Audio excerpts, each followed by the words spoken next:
भाइयों, आज अनेकों काम शुरू हुए हैं, लेकिन सबसे महत्वपूर्ण काम है मेरी बहनों, पूरे देश में वो बहनें, वो भाई जो कच्चे मकानों में रहते हैं, जिनके नाम ही सूची में नहीं थे, कच्चा घर था। आज से सर्वे शुरू होगा फिर से। 2018 की सूची में भी जिनका नाम छूट गया था, अब फिर से जिनके कच्चे मकान हैं उनको पक्के मकान बनाने की सूची में नाम जोड़ा जाएगा। 21,000 मकान उनको मिलेंगे। इनमें विदिशा का भी नंबर है, अपने जिले में भी, राजस्थान में भी, और पूरे मध्य प्रदेश में। और इन मकान, इसके बाद जो आवास प्लस की सूची है आपकी, उसमें 8,21,000 और रह जाएंगे। तो ये 8,21,000 तो आज, और 8,21,190 अप्रैल मई के महीने में दे दिए जाएंगे।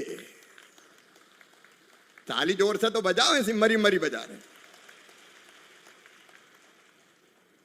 और ये पूरा अगर मैं जोड़ लूं, इनमें कितना खर्चा होगा, तो मैं जोड़ के ये इकट्ठा बता रहा हूं, जिसमें शौचालय की राशि और मनरेगा की मजदूरी मिला के अगर ये जोड़ा जाए तो ये कुल मिला के 30,672 करोड़ के मकान मध्य प्रदेश में हो जाएंगे।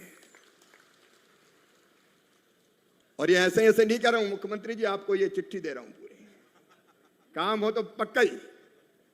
और इसलिए मुख्यमंत्री जी को ये पत्र सौंप रहा हूं मैं। 8,21,190 मकान का प्रधान जी भी हैं, क्योंकि बनाना उनके मंत्रालय।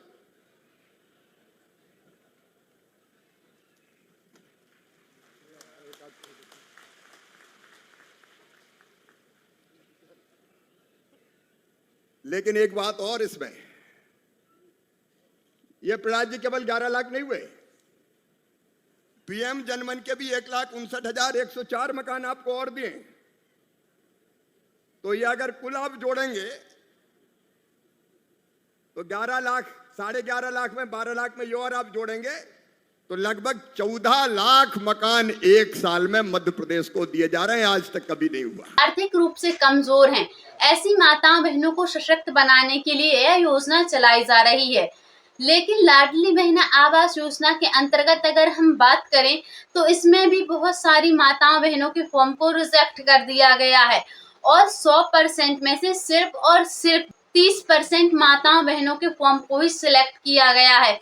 क्योंकि कुछ माताएं बहनें ऐसी हैं जो पहले से ही आत्मनिर्भर, क्योंकि कुछ माताएं बहनें ऐसी हैं जो माताएं बहनों के परिवार में से पहले ही किसी सदस्य की सरकारी नौकरी है, और जिन्होंने पहले पीएम आवास योजना के अंतर्गत लाभ उठा लिया है, उन माताओं बहनों ने आवेदन किए हैं।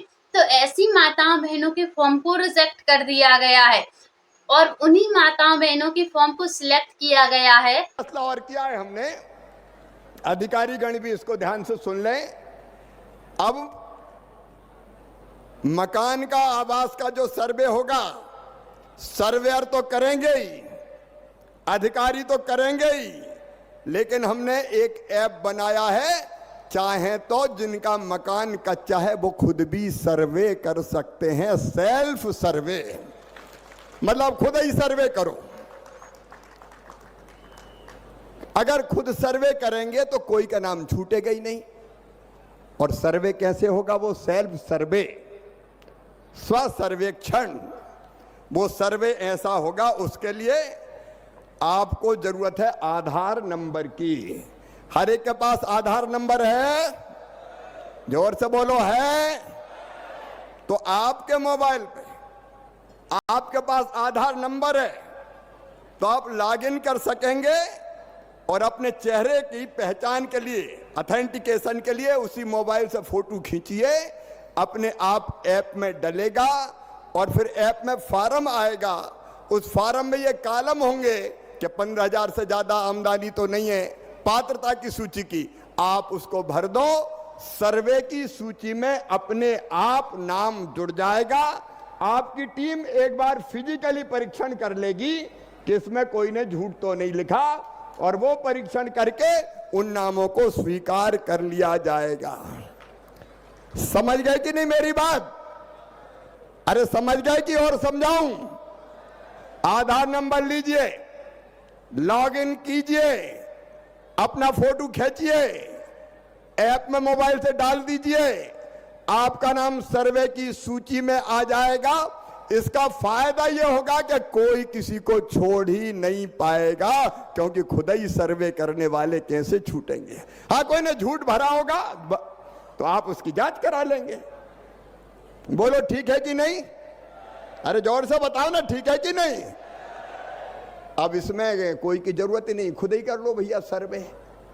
और इसलिए प्रधानमंत्री जी के नेतृत्व में और उन्हीं माताओं बहनों के फॉर्म को सिलेक्ट किया गया है जो वास्तविक में पात्र हैं। जैसे कि अगर आपके पास अंत्योदय का कार्ड है और आप अभी भी झोपड़पट्टियों में निवास करती हैं, आपके पास मकान निर्माण हेतु अगर भूमि भी नहीं है, तो इसके लिए भी सरकार द्वारा भूमि प्रदान की जा रही है। लेकिन उसके लिए आपको कुछ नियमों का पालन करना होगा, जिसके अंतर्गत आपको भूमि भी प्रदान की जाएगी आपके 2 कमरों के मकान के लिए।